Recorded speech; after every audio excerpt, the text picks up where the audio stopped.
trying to have a conversation with you. I'm trying to have a conversation with you. Are you listening? Do you hear me? 'Cause I'm trying to have a conversation with you.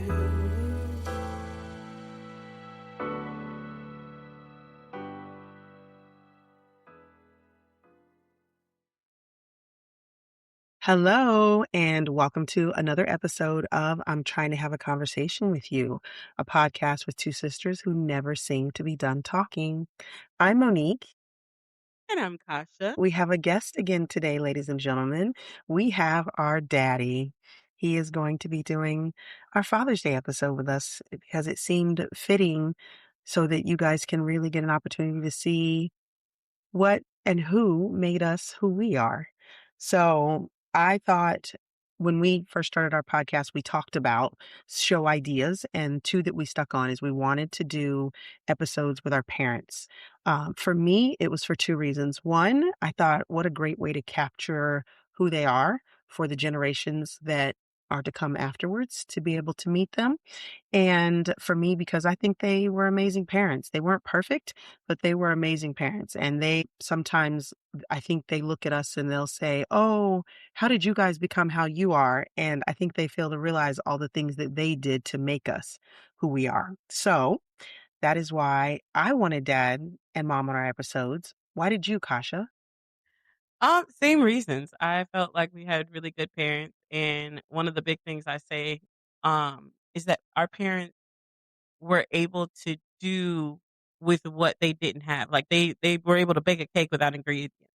So they definitely gave us like stuff they didn't have, and I just felt like that's an amazing thing to be able to do because I don't know in the same position would I be able to do it. We spoil you rotten. Oh my god.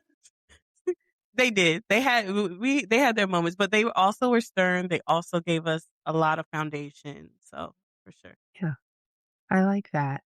So, dad, there's three of us.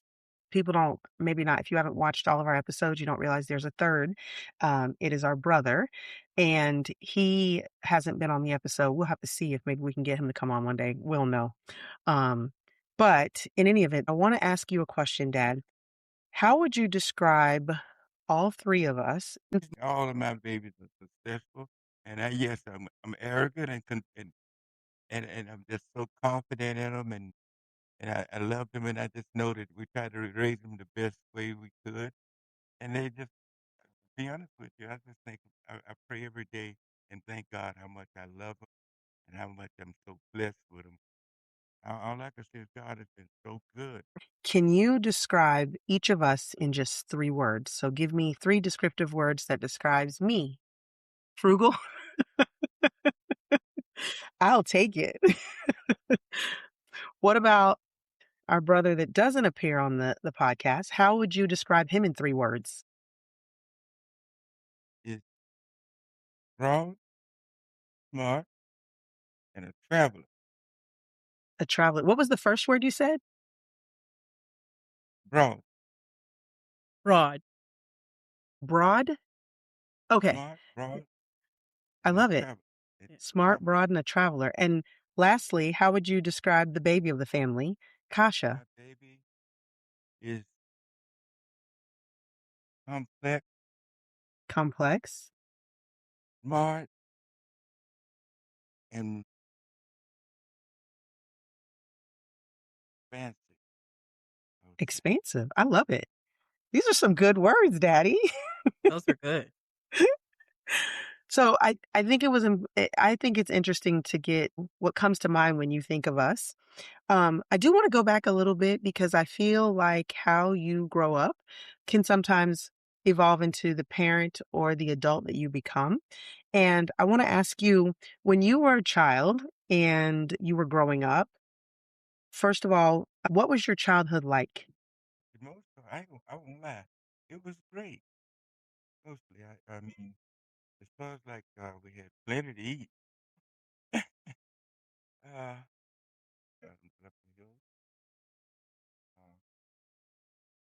I got to say it was much better in a way than you guys.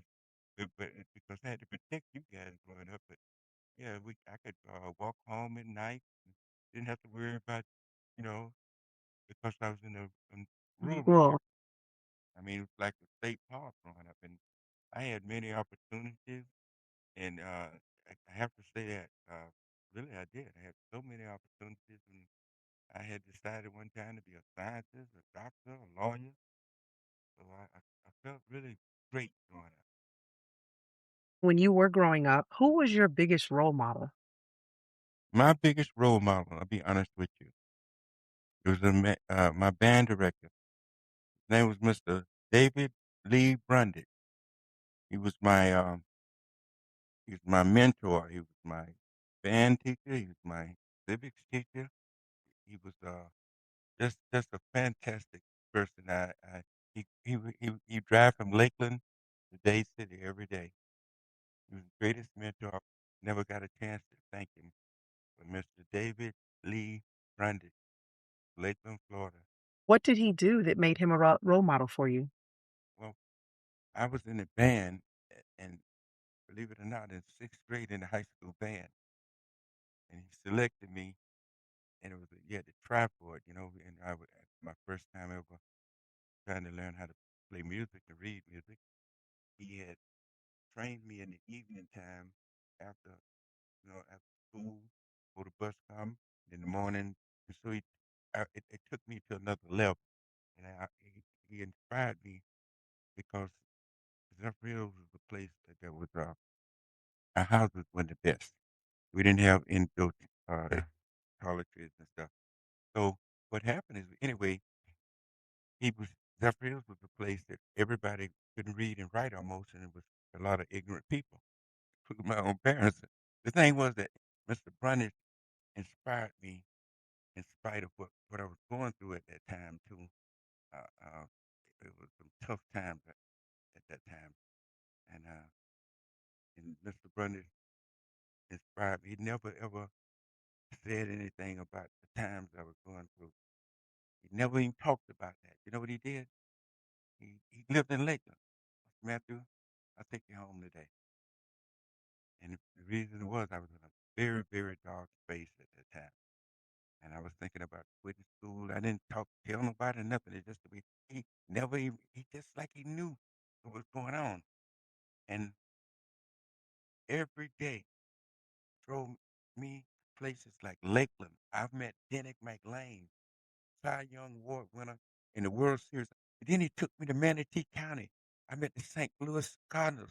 I met the guy flying the airplane at Zephyr's Airport that was dropping the guys out of the sky.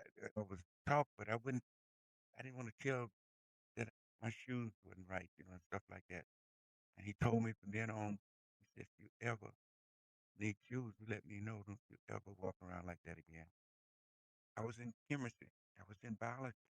And he inspired me not only to be just sharp in class, he inspired me to do the best I can and be the best I could. Don't let my grades drop down because of whatever my situation was, right? Mhm. Right. And it That's awesome. inspired me to even push further. I have confidence. That's what he did. Right. Mr. Brunish was the one that inspired me to be the best at whatever I do. And he inspired me to never let myself be less than what I am. So, Dad, you were talking about how you grew up and some of your biggest role models. And I feel like with every family, there are certain traditions that come from your childhood.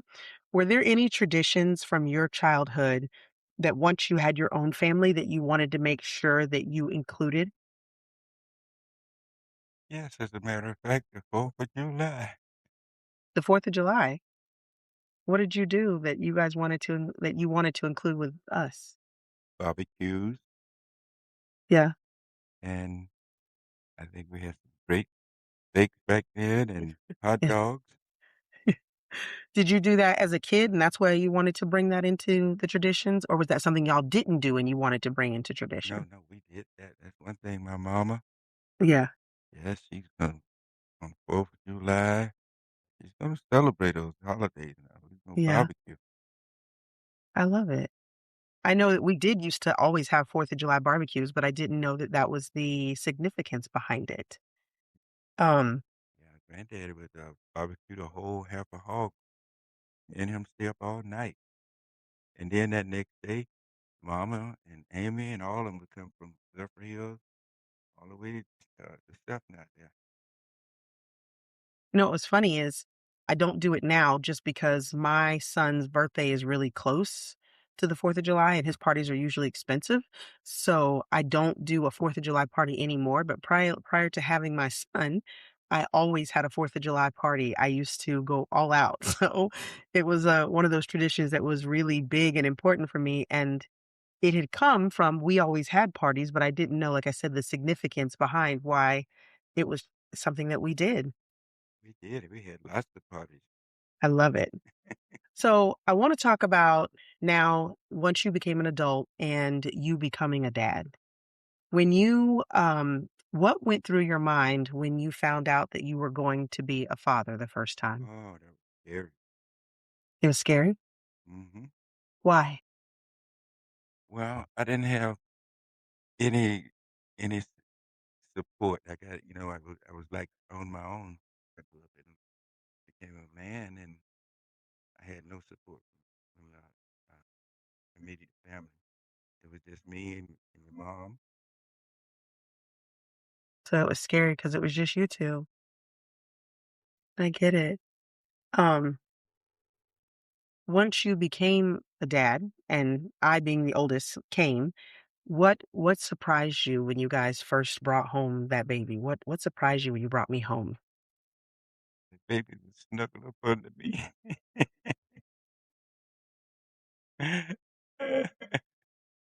Oh, Kasha, did you have questions about him being a first-time father or when they found out they were gonna have you?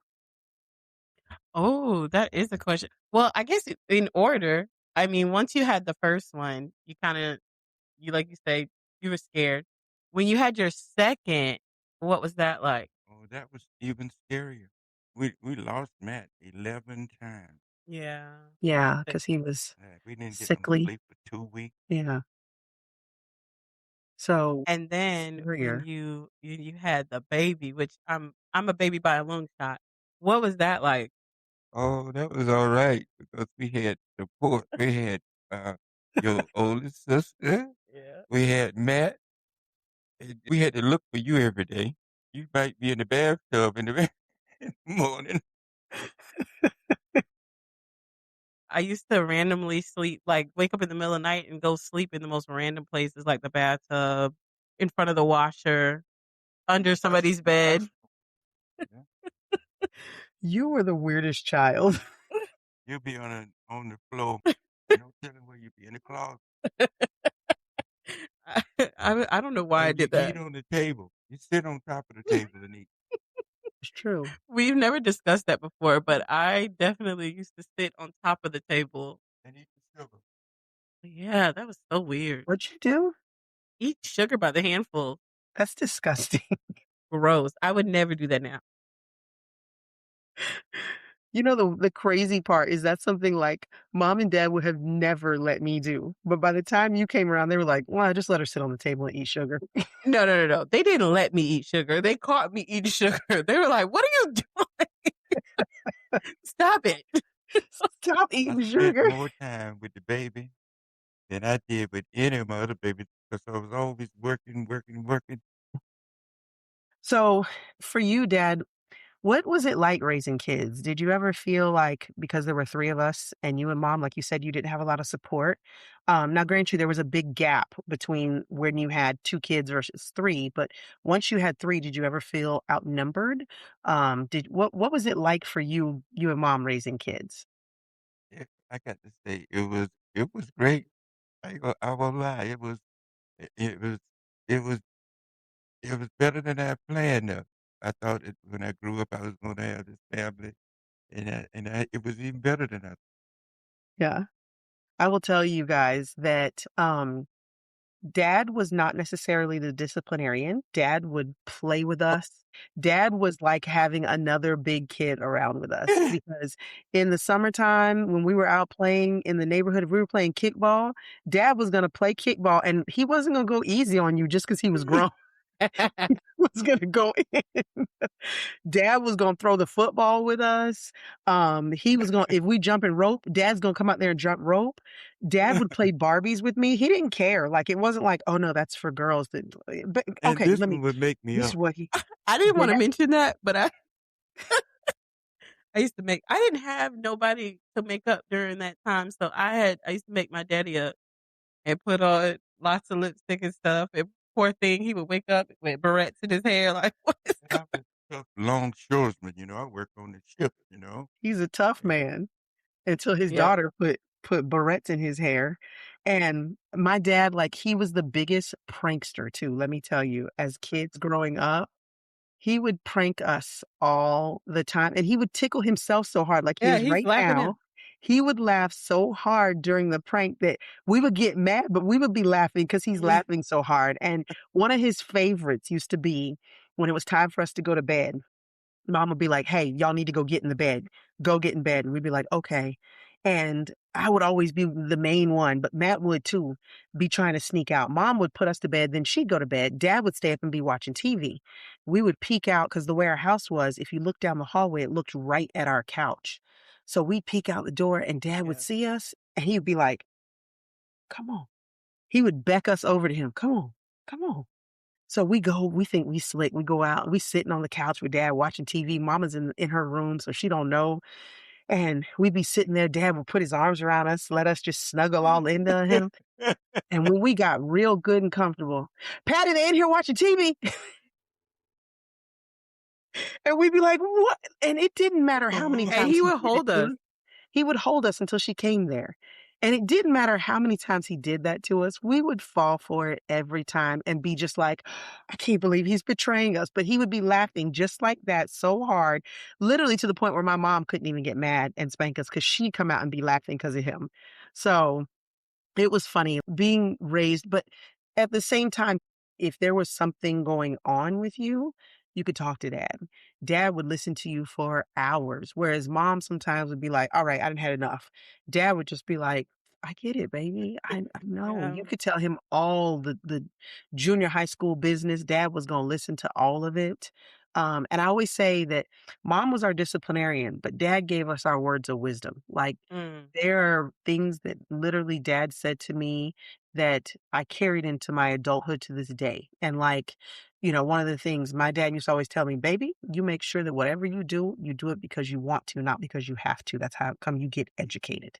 Yeah. And that was big for me. And he said, and I don't care what you're doing, you do it to the best of your ability. And he used to say, it doesn't matter if you frying fries at McDonald's, I want you to fry the best fries that McDonald's makes. And I still to this day, when I'm at work and I'm doing my various careers that I have done, every single one, I have tackled it with that tenacity because I feel like this is me representing my family. And I'm going to do the best that I can do because my dad, that was one of the things that he said to me. And one of the other ones, and I say it to my son to this day, never say you can't. Never Oh, say you can't. He would never accept when we were doing something or trying to do something. I'd be like, Daddy, I can't do it. No, don't say that. Don't say that. He would tell mm, me. And he would be like, it can be hard, but you don't say you can't do anything because there ain't nothing in this world you can't do. He used to always tell us that. Yeah. So for me, that was like being reared by Dad. Those were a lot of the things that while like I said, he wasn't a disciplinarian, he was definitely the one for me that gave me kind of like I always say, like my marching orders to go out into the world. So Kasha, do you have when you think about him raising us things that stuck with you like that?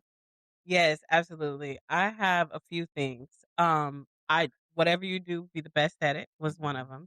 And it made me feel like I always was representing my family, which is something that our parents instilled in us too, is like you're always representing us. Yeah.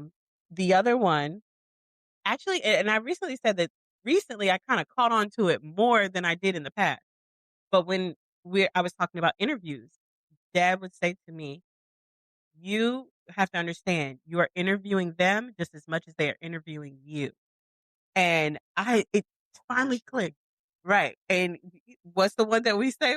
You came there looking for a job and you can leave there looking for a job. Don't marry yourself to that job. So I feel like that's helped me feel more confident in the things that I've done and feel like I have worthiness and value. I've seen a lot of people who don't know that about themselves when they are working. Another thing that I remember is that dad was really into this poem, Desiderata, Yes. and he would say, "Read this poem. I call this my condensed Bible." And I always loved that he said it like that because it had such like good wisdom in just a little poem. And so if you ever look it up, it's a great poem, but it is a way of life. It is a way to think. And he just has so many of these little quotes and thought process and I honestly feel like I carry with him with me every single day. Like, Yeah. what I do, like you said, marching orders. I think that was the perfect way to put that. Yeah. And I don't know, I wanted to say those things because I know, I don't know if I've ever told you, Dad, how much you impact my daily life like that because it is something that you said to me that, and those things just stuck. And I can't even I look back in my life and I don't know when was the first time you said it to me. I just know that it was said to me so many times and it was said to me with such a amount of love and conviction at the same time that I was like, okay, this is what we do, in this family. And it's one of those things that just really, like I said, it molded the adult that I for sure became and the person that I am now with when I'm rearing my own children and going to jobs and just living my adult life. I always felt like these were the things that my dad taught me and they go with me every day. So I don't know if you knew that. Yeah, I also want to add too is one thing he would always say is you be the leader.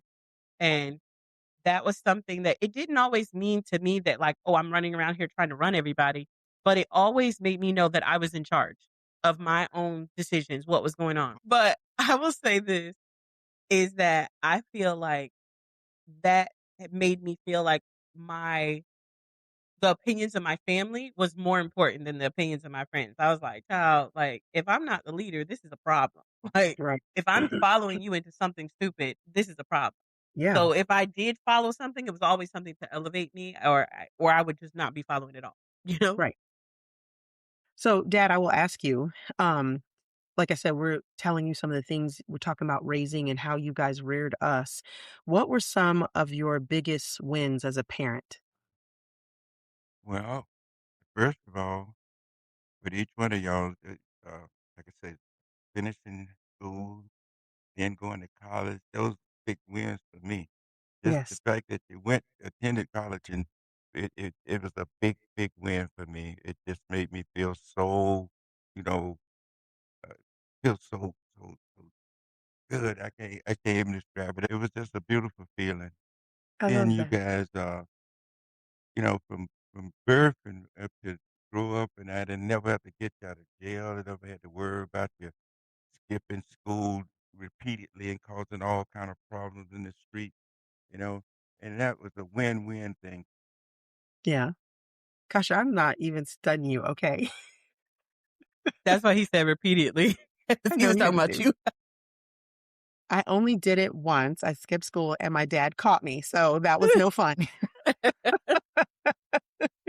I was like, well, I suck at skipping school. So I'm just going to Yeah. go back to school and make good grades. And I did. I graduated. I actually academically lettered. I did all the good things. Thank you. But I think, like you said, you and mom, y'all said to us a lot was be better than me. So us Exactly. graduating and going to college and Right.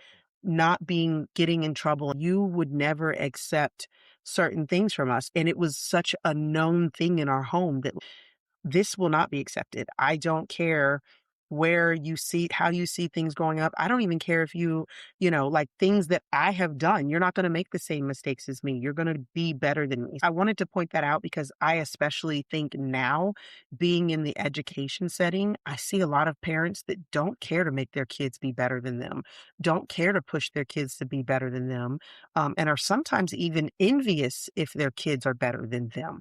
And that's another one of those things that I just think makes you and mom standout parents, and that was something you would verbalize to us a lot too. Yeah. So, what did we do as kids that drove you crazy? Mm. Opening an umbrella in the house. Oh Lord, here he goes. For No, those of you who no, no, don't know, no. my dad is highly superstitious, so you cannot do certain things in his house. Opening an umbrella is one of them, which was problematic because as kids, when we building forts, we need umbrellas. What else?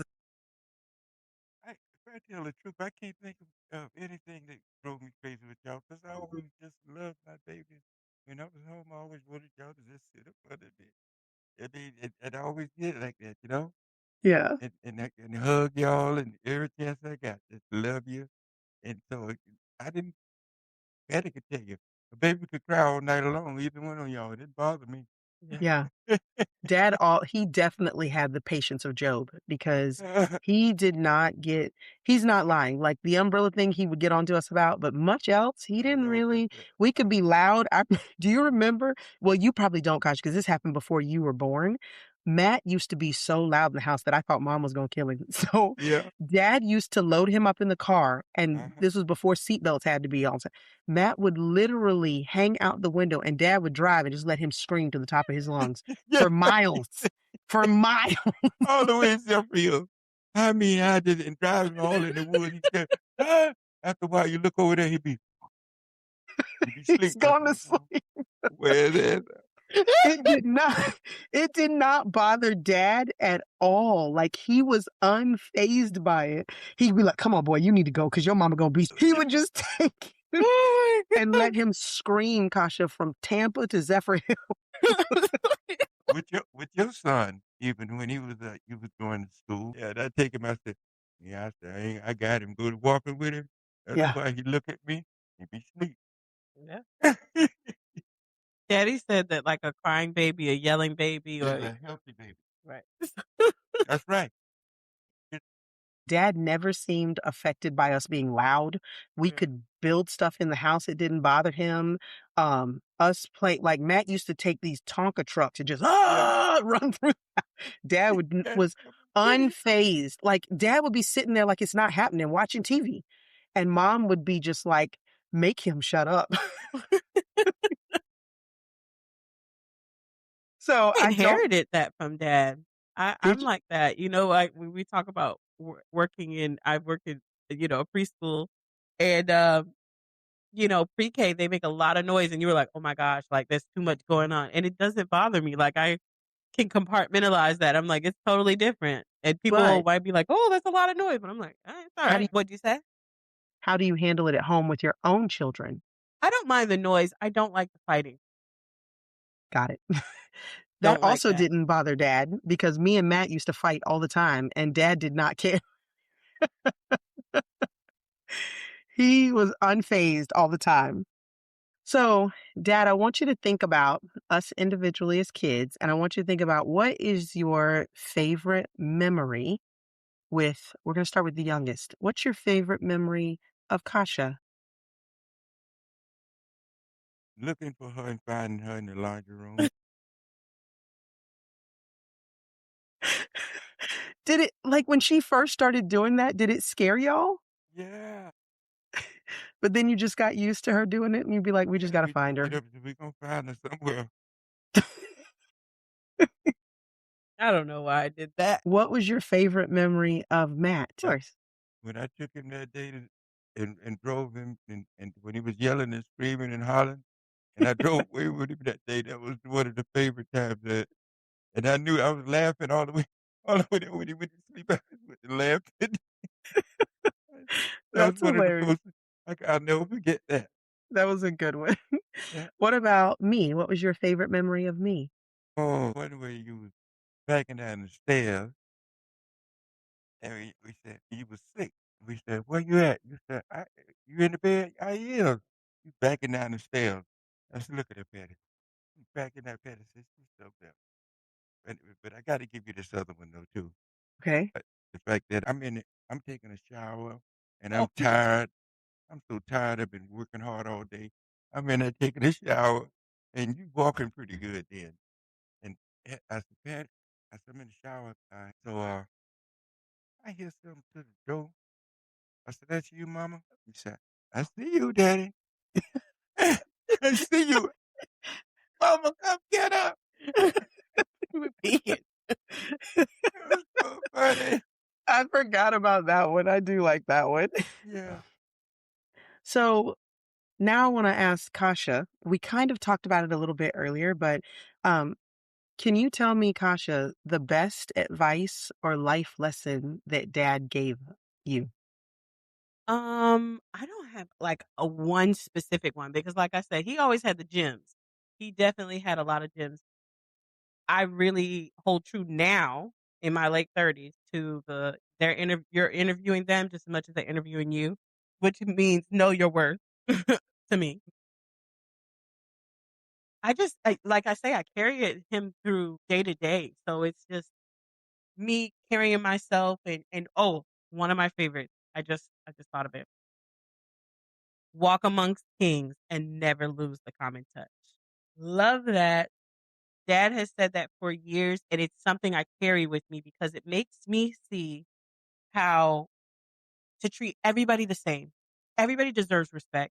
Everybody deserves kindness, unless they disrespect you. So I've never been one of those people. I don't care if you're a celebrity. I don't care if you are rich. I don't care what you are. You are not going to be on a pedestal to me.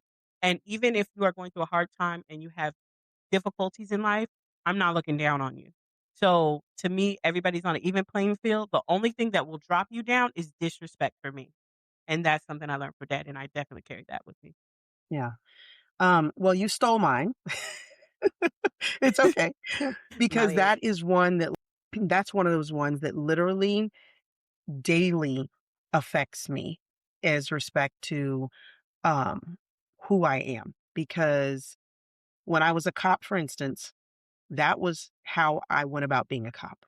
That I was able to walk amongst kings and never lose the common touch because I was dealing with people from all walks of life.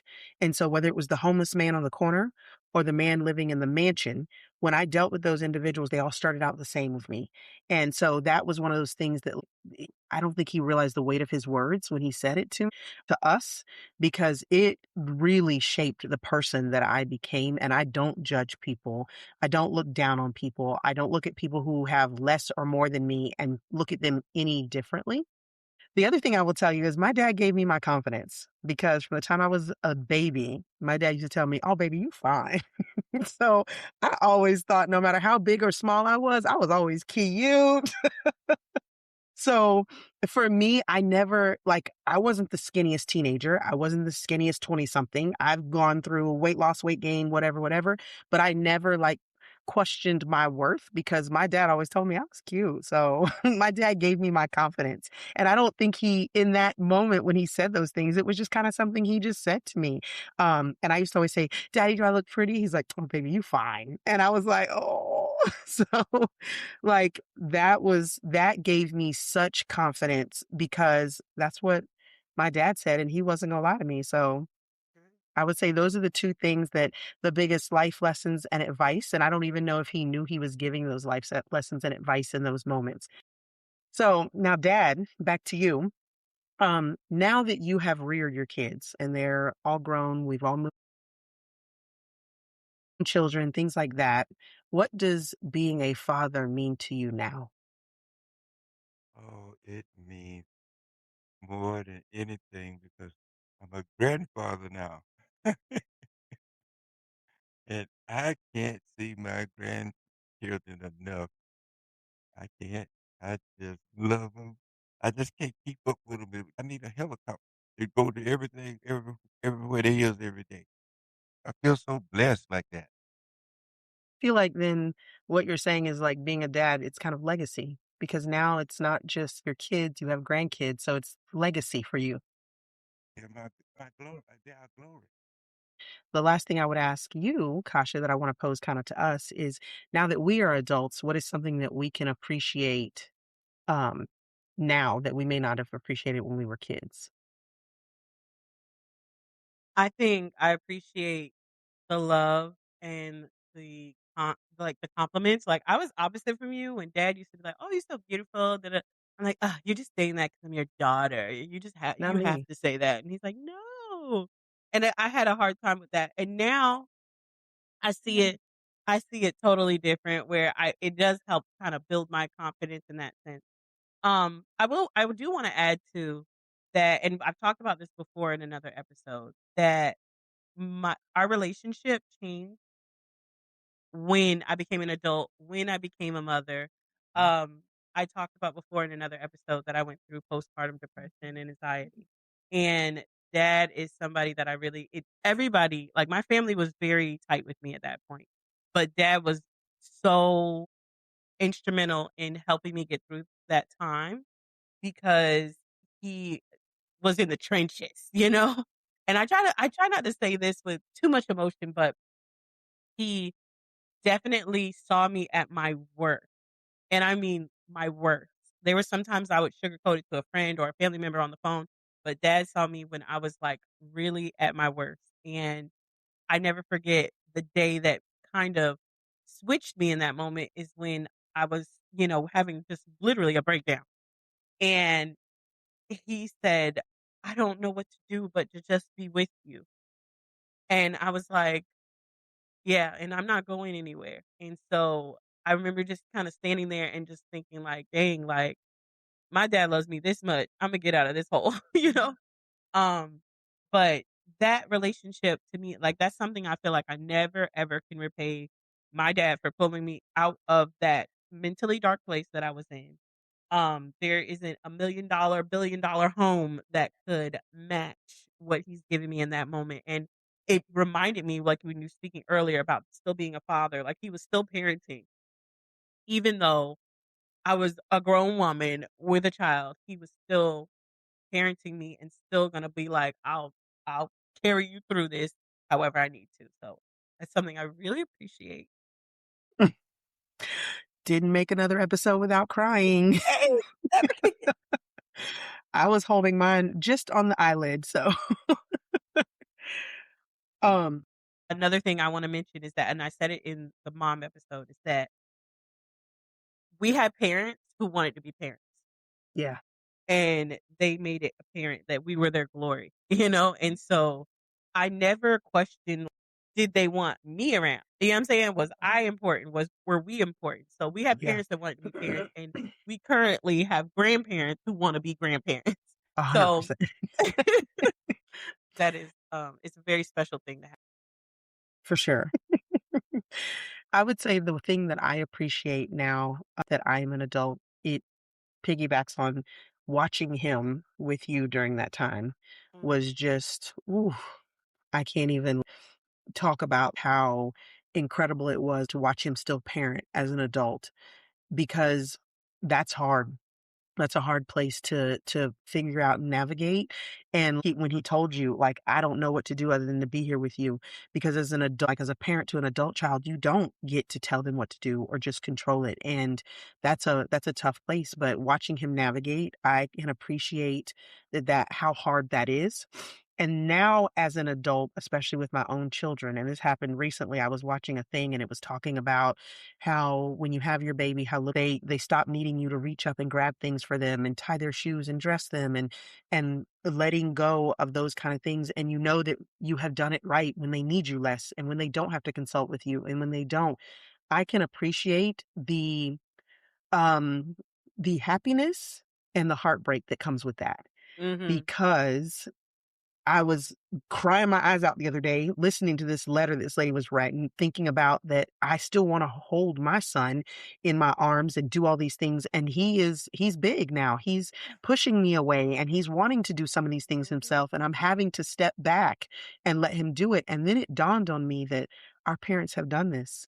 Mhm. They've had to completely let go, and I can appreciate now the heartbreak and the happiness that that brings because you are probably like daddy says, he's very proud of us. We're his glory, but at the same time, I'm sure it would give him nothing but joy to have us right up under him all the time, but his success is gauged on the fact that we're not.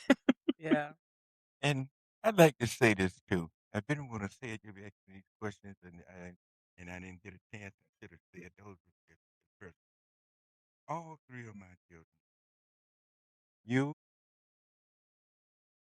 My my brother. son, yeah, and my baby here, each one of y'all, I cannot even express how proud, how good y'all make me, how love I feel, the way y'all your manifest your love for me and your mama. Man, I can each one of y'all, my son, each one of y'all have told me how much y'all I meant to y'all, and y'all meant just as much more to me. It's just been a love affair with my family. I mean, I can't say I am so proud, and the way y'all, I mean, just let me know how much you appreciated it. It makes me just want to hug myself. That's good. And you kinda I was getting ready to ask you, what do you hope your family remembers most about you, Dad? Exactly what I just said. Love how much I love y'all, and how much Yeah. you guys love me, and I live forever with that. Yeah. Let me ask you, this is the last question. What's the one thing that you've always wanted your children to know, but you've never had the chance to tell them? Is there anything like that? I wanted them to know as much time as I did spend with you guys, as much as I did love you, I wanted to spend more time and love you more. And I wanted to take you more places. I wanted to spend more money. But guess what? We had the most love, as far as I'm You did. concerned. I had the most Oh, yeah. love. And I look We weren't the around at richest others, family, but we definitely had the most right, love. Yeah. right. I look And around, I that's got other friends and everything. They had success in different areas and did good with their families, but they had lots of heartaches and different things. And I said to myself, God has blessed me and so me and my wife so much with a family. Like we've just been, we just it's the love. That's what I'm talking about. yeah. I will say, I know that our family, even though we weren't the richest, we were the richest in love because I look back as I grew up, so many of my friends wanted to be part of our family, wanted to come to our house, wanted to be around my parents, wanted to interact with them. And we used to think our parents are And some of crazy, them, but our friends loved being around you. So that's what reinforced to me even more like my parents really are like, their houses didn't feel like ours. Ours felt like love. I want to add too is that like our family is the type of family, and I do credit this to dad and mom, is where everybody was welcome. And we have people in our family that we consider family now that have been integrated in our family to the point where there's no like jealousy. It's not like, oh man, like they're including that person as another like surrogate sibling to me and whatever. I think it's beautiful, and I think it's so lovely that we have that. And I think that our parents, it shows how much love they really have to give that they can share it with that many people because Yeah. they really are great in that aspect. Really, Yeah. really great people.